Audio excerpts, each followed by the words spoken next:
country. So right now what we are doing is we're in the first phase of our rollout, and we are doing it in Hong Kong, Singapore and Australia. The strategy is actually quite simple. We strongly believe that the best way to sell our magazine is our content. We have to find really interesting ways of getting people to consume the content so that they feel and expose it to newer people who never read it before in an interesting manner. Brands no longer have control over what they are. Consumers decide what brands are, they talk about it. They sometimes talk to us and say, do you want to comment? And that's about it. Which makes people say, hey, this brand understands me. And then they would like to talk about our brand and take that experience and share it with their friends. That's what we want to do. We can't do that, we can't buy that.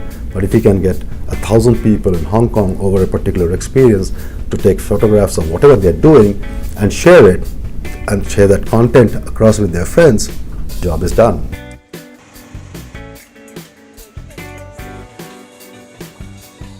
Some of the things we're doing in Hong Kong are very different, new to the market for us. We continue to do the same sort of classical marketing, but we've invested a lot with covering taxi cabs, really elevating our exposure, and given kind of how densely populated Hong Kong is. Looking at taxi cabs and tram stations were all elements of different touch points to reach our consumer. Just based on the trends that we've seen and consumers wanting to engage with brands even on a deeper level, was we created this experience bus. The whole objective of the bus was really to engage with consumers on the ground. Not only to have an ongoing presence or an ongoing billboard literally moving throughout the town, but it also just created a lot of online buzz. People got to experience our content on the ground, look at samplers, get your picture taken with the Economist logo, and it was just a different way in which we could engage with consumers on the ground. But it was nothing forced, it was something participatory, and we saw people kind of taking different pictures and posting it on social media,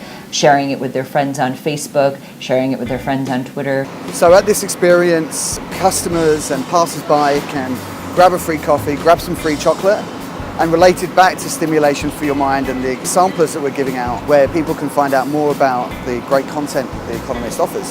So we've had a 10-day experience touring all across Hong Kong, reaching customers in Soho District, Central, Causeway Bay, Quarry Bay, and really trying to get people to interact and engage with the brand in a way that perhaps they wouldn't ordinarily. It is a very thought-provoking, very stimulating piece of writing, and it's certainly one of the best magazines on the market if you want something that's in-depth, intelligent. Well, The Economist is good whenever you need like a little bit of mental stimulation. A very good read. It seems to be pretty impartial, gives a good view of both sides of an argument. Good way to keep up with what's going on around the world.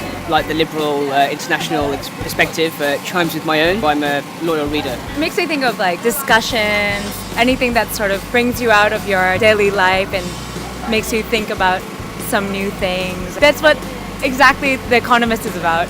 We've served over 3,000 coffees, we've given away 2,000 bars of chocolate, 1,000 pastries, 2,000 print samplers, and we've signed up more than 1,000 people to a 1-month free digital subscription to The Economist.